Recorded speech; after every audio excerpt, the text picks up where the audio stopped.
మ్యాచ్లో విధ్వంసకర బ్యాటింగ్తో హడలెత్తించి విజయాన్ని అందుకున్న సన్రైజర్స్ హైదరాబాద్ రెండో మ్యాచ్లో నిరాశపరిచింది. లక్నో సూపర్ జెయింట్స్తో మ్యాచ్లో సన్రైజర్స్ 5 వికెట్ల తేడాతో ఓడింది. హైదరాబాద్ టీమ్ నిర్దేశించిన 192 పరుగుల విజయ లక్ష్యాన్ని లక్నో సూపర్ జెయింట్స్ 16.1 ఓవర్లలో 5 వికెట్లకు కొట్టేసింది.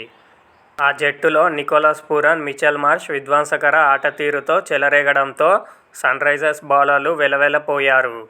ముఖ్యంగా పూరన్ ఆకాశమే హద్దుగా విజృంభించాడు. కేవలం 26 బంతుల్లో 6 ఫోర్లు, 6 సిక్సులతో 70 పరుగులు చేశాడు. మరో ఎండులో మిచెల్ మార్ష్ కూడా ధాటిగా ఆడాడు. మార్ష్ 31 బంతుల్లో 7 ఫోర్లు, 2 సిక్సులతో 52 పరుగులు చేశాడు. అయితే సన్రైజర్స్ కెప్టెన్ ప్యాట్ కమిన్స్ వీరిద్దరినీ వెంటనే అవుట్ చేసినా అప్పటికే జరగాల్సిన డ్యామేజ్ జరిగిపోయింది. పూరన్, మార్ష్ జోడీ రెండో వికెట్కు ఏకంగా 116 పరుగులు జోడించడంతో సన్రైజర్స్ మ్యాచ్పై ఆశలు వదులుకోవాల్సి వచ్చింది.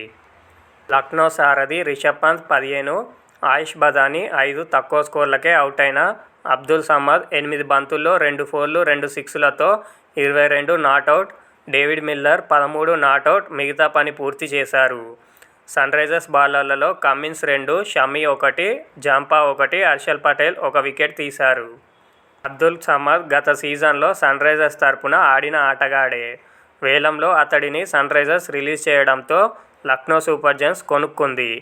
ఈ మ్యాచ్లో చివర్లో అతడే మెరుపులు మెరిపించాడు.